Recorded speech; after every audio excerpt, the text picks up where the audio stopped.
बिस्मिल्लाहिर्रहमानिर्रहीम। अस्सलाम वालेकुम दोस्तों, अपनी नेक्स्ट वीडियो के साथ आपको वेलकम करता हूं अपने इस चैनल में। उम्मीद है आप सब खैरियत से होंगे। तो चलते हैं आज की अहम न्यूज़ की जानब। सबसे पहले तो बात करेंगे, स्पेन इमिग्रेंट्स को एक अहम कामयाबी मिली। वो कामयाबी कौन सी है और कौन सा ख़तरा जो है वो टल चुका है, इस पे बात करेंगे। यूरोपियन सेटलमेंट स्कीम के बारे में कुछ नई अपडेट्स, कुछ नए दादोशुमार सामने आए हैं और यूके की हुकूमत ने शेयर किए हैं, उस पर बात करेंगे। स्पेन वज़ीर आज़म की तरफ से भी एक अहम ऐलान किया गया है, वो क्या है उस पर बात करेंगे। और आखिर में बच्चों की नेशनलिटी से मुतल्लिक़ काफ़ी ज़्यादा दोस्तों की तरफ से कमेंट आ रहे हैं, कुछ कन्फ्यूजन है, कुछ मालूमात उनको चाहिए। हालांकि मैंने इस पर काफ़ी वीडियोस पहले बनाई हैं, लेकिन इस पर मज़ीद आपके जो कमेंट्स हैं उस पर जवाब दूंगा और आपको मालूमात प्रोवाइड करने की कोशिश करूंगा वीडियो के आखिर में। सबसे पहले तो स्पेन इमिग्रेंट्स को कौन सी अहम कामयाबी मिली है, इस पर बात करते हैं। मैंने आज से तकरीबन एक हफ़्ता पहले आप लोगों के साथ एक न्यूज़ शेयर की थी कि जो पेपे की हुकूमत है वो वॉक्स की हुकूमत के साथ, पार्टी के साथ मिल के हुकूमत को मज़ीद टफ़ टाइम देने के लिए जो है वो तैयारी कर रही है। असल में पेपे के जहन में ये आया है, जो पेपे पार्टी है जो पहले रखोई की सरबराही में तकरीबन 8 साल तक हुकूमत कर चुके हैं, उनकी जो इस वक्त मेंटालिटी है वो ये है कि वॉक्स ने इतनी जल्दी तरक्की की और स्पेन की तीसरी बड़ी पार्टी बन चुकी है, क्यों ना हम भी वॉक्स के नज़रियात को अपनाते हुए जो हम ख्याल वोटर्स हैं जो कि वॉक्स को पसंद करते हैं, वो फिर पेपे को भी पसंद करेंगे और पेपे की जो वोट बैंक है वो बढ़ेगा। यही वजह है कि पेपे ने काफ़ी जगहों पे, काफ़ी प्रोविंसेस पे वॉक्स के साथ इत्तेहाद भी किया है और ये वो प्लान कर रहे हैं कि आने वाले वक्त में इमिग्रेंट्स के मामलात में और दूसरे मामलात में हुकूमत को टफ़ टाइम देंगे। असल में ख़बर ये है, जो ख़तरा इमिग्रेंट्स के ऊपर से टला है वो ये है कि पेपे ने एक पटिशन दायर की अदालत में, और अदालत में नाकामी के बाद, जैसा कि आप जानते हैं कि वॉक्स और पेपे, असल में वो बैकग्राउंड में पेपे ही थी जिसने सुप्रीम कोर्ट में भी जो है वो पटिशन दायर की ट्विटर अकाउंट से रिलेटेड, जो मैंने आप लोगों के साथ न्यूज़ शेयर की थी। अब पेपे ने एक नया काम ये किया कि पार्लियामेंट में पटिशन दायर की और पार्लियामेंट में जो है वोटिंग के लिए बिल जमा करवाया कि जो इलीगल इमिग्रेंट्स इस वक्त स्पेन में मौजूद हैं उनको डिपोर्ट किया जाए। असल में पेपे और वॉक्स का जो नज़रिया है वो ये था कि तमाम इलीगल इमिग्रेंट्स को मुल्क से डिपोर्ट किया जाए और लीगल तरीक़ों के साथ जो इमिग्रेंट्स हैं उनको मुल्क के अंदर बुलवाया जाए।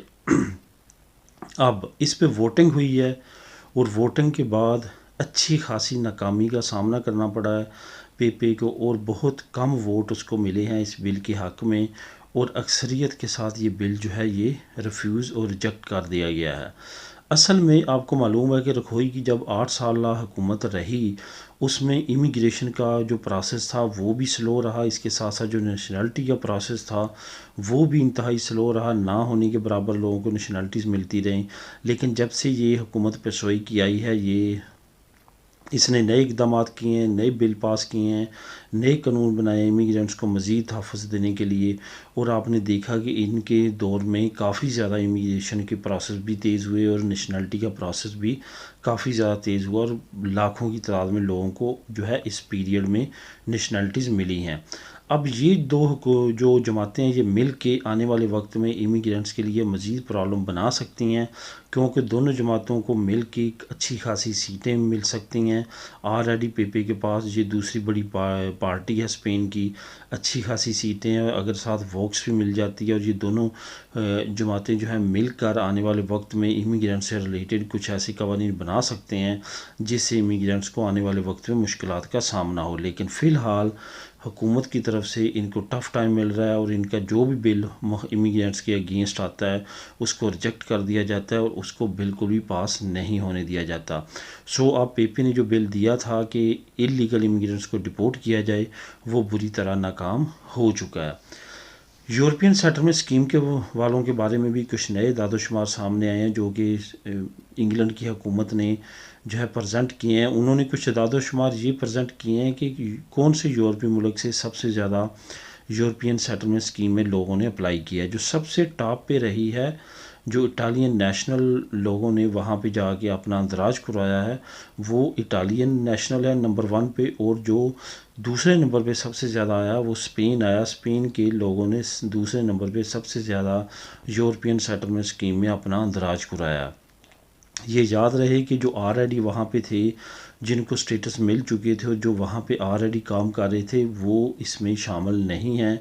यानी कि पोलैंड, रोमानिया, बुल्गारिया, उनकी अच्छी खासी तादाद है। अगर हुकूमत उनका दादोशुमार जो है यूरोपियन सेटलमेंट स्कीम में करती तो यकीनन वो पहले नंबर पे आते। लेकिन इनका जो अंदराज है जी 31 दिसंबर 2020 के बाद जो लोगों ने प्रूफ के साथ 31 दिसंबर 2020 के पहले प्रूफ लगा के अपनी फ़ाइलें जमा करवाई हैं as a pre settlement status और सेटल स्टेटस, ये उनके दादोशुमार के मुताबिक जो है वो स्पेन दूसरे नंबर पे और इटली पहले नंबर पे है। यहाँ पे आपको ये भी बताता चलूँ कि अभी जो रशिया और यूक्रेन के मसले मसाइल की वजह से जो शॉर्टेज का सामना था इंग्लैंड को बहुत बड़ी तादाद में लेबर का, वो भी हल होता हुआ नज़र आ रहा है। फ़िलहाल इंग्लैंड ने जो प्रायोरिटी वीज़ाज़ हैं, जिसमें वर्क वीज़ा है, स्टूडेंट वीज़ा है, मेडिकल वीज़ा है, इस तरह के वीज़े जो हैं वक्ती तौर पे सस्पेंड कर दिए हैं, ताकि यूक्रेन के जो इमिग्रेंट्स रेफ्यूजी है उनकी तरफ फुल तवज्जो देते हुए उनको यूके में सेटल किया जा सके।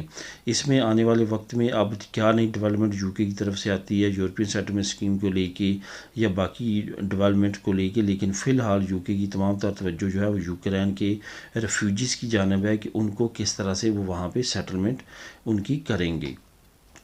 स्पेन वज़ीर आज़म की तरफ से भी एक अहम ऐलान आया जो कि इंतहाई अहमियत का हामिल है। ये ऐलान इस वजह से भी ज़रूरी था कि पूरे स्पेन में आहिस्ता आहिस्ता तमाम सेक्टर जो हैं वो हड़ताल की तरफ जाते हुए नज़र आ रहे हैं। आपने देखा कि टीचर्स की हड़ताल अभी कल ख़त्म हुई है, जो ट्रक ड्राइवर्स हैं उनकी हड़ताल अभी भी जारी है।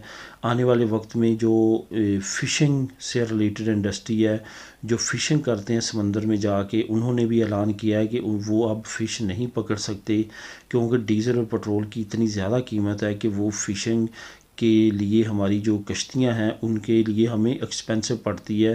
तो इस वजह से उन्होंने जो है वो हड़ताल का ऐलान किया है।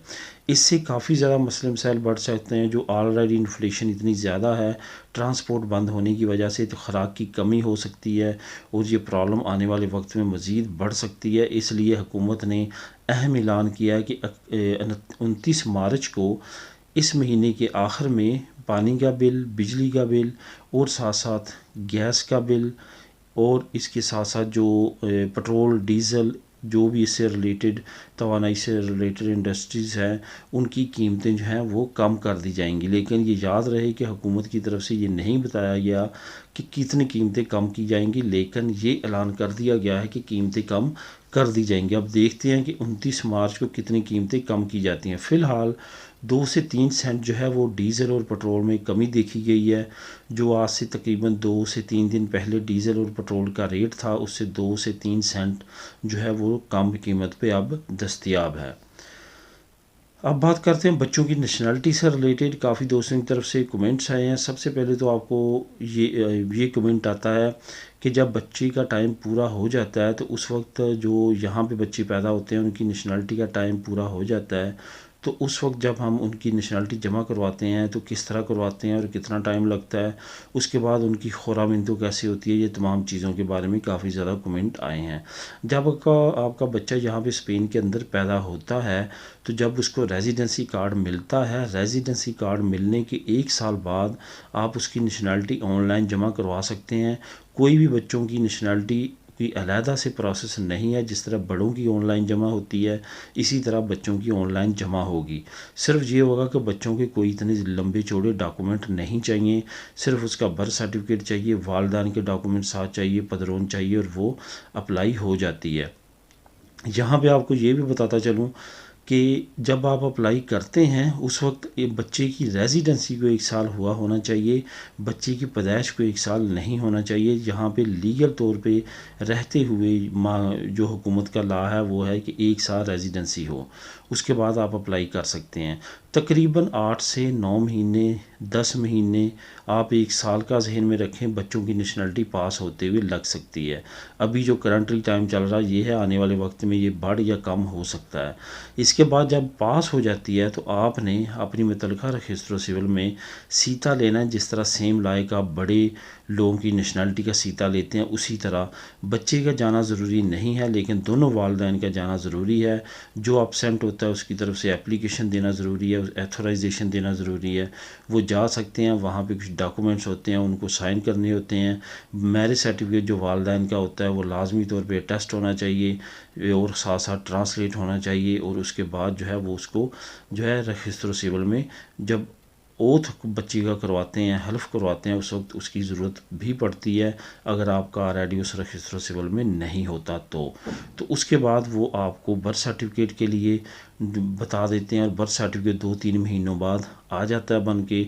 उस बर्थ सर्टिफिकेट को लेके आपने नेशनल पुलिस में सीता लेना है और बच्चे की दिनी और पासपोर्ट जो है वो स्पेन का निकल आएगा। एक चीज़ और आपको मैं बताता चलूँ, जब आप बच्चे की ओथ के लिए रजिस्टर सिविल जाते हैं उस वक्त उसका नाम जो है पहले ही डिसाइड कर लें। वो आपको वहाँ पे एक फॉर्म देते हैं, वो फिल करते हुए आपने बच्चे का नाम रखना है और उसकी अपलीदो अपनी और वालदा के साथ लगानी है, वो पहले डिसाइड कर लें। जो वहाँ पे आपने लिख दी वो बच्चे के लिए स्पेन में अथेंटिक होगी। आने वाले वक्त में उसके आईडी कार्ड पे, दिनी पे और उसके पासपोर्ट पे वही नाम और अपलीदोस चलेंगी ताहयात। तो दोस्तों ये थी आज की अहम न्यूज़ और मालूमात। मिलेंगी नेक्स्ट वीडियो में। अल्लाह हाफिज़।